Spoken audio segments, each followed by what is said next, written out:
Did a kidnapper really reach out to the media to let the public know that his victims weren't lying about a brutal home invasion and attack?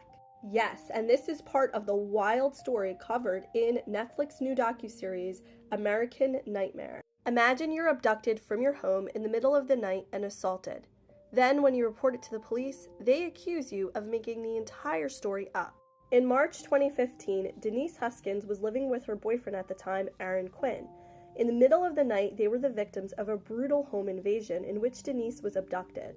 Police initially suspected Aaron of having something to do with his girlfriend's disappearance. Denise turned up about 400 miles away from the couple's home in Huntington Beach, California.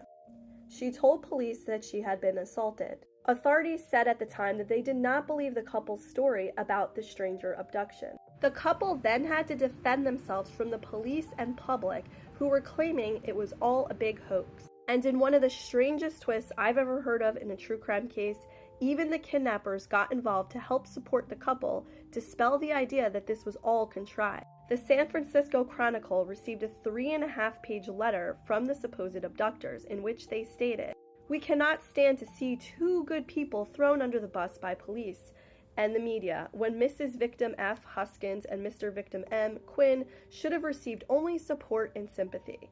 We are responsible for the victim's suffering, and the least we can do is come forward and prove they are not lying." The author of the email claimed that they were three old friends who thought some crime might be exciting. On June 5th, a similar crime occurred in Dublin, California. A husband and wife were restrained during a home invasion. Fortunately, the husband was able to break free and fight off the attacker, which turned out to be Matthew Muller.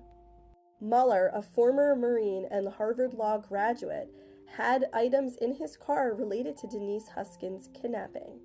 He was charged in that case and is currently serving time.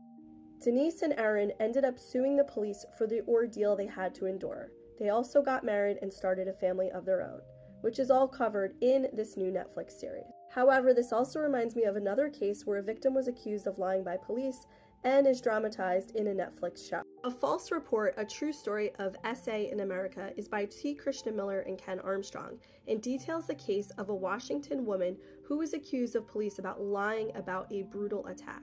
The book actually stems from an article that won the Pulitzer Prize, and the story was captured in a Netflix drama called Unbelievable. This story is also fascinating when you consider it in relation to Sherri Papini. If you recall, Sherri went missing in November 2016, which was just about a year and a half after Denise, and this also occurred in Northern California. Sherri turned up on Thanksgiving in 2016 and claimed that she had been abducted and held captive by two women. Police were dubious of the claims, but didn't really say much in the media, although later on Sherri was charged in connection to faking this kidnapping.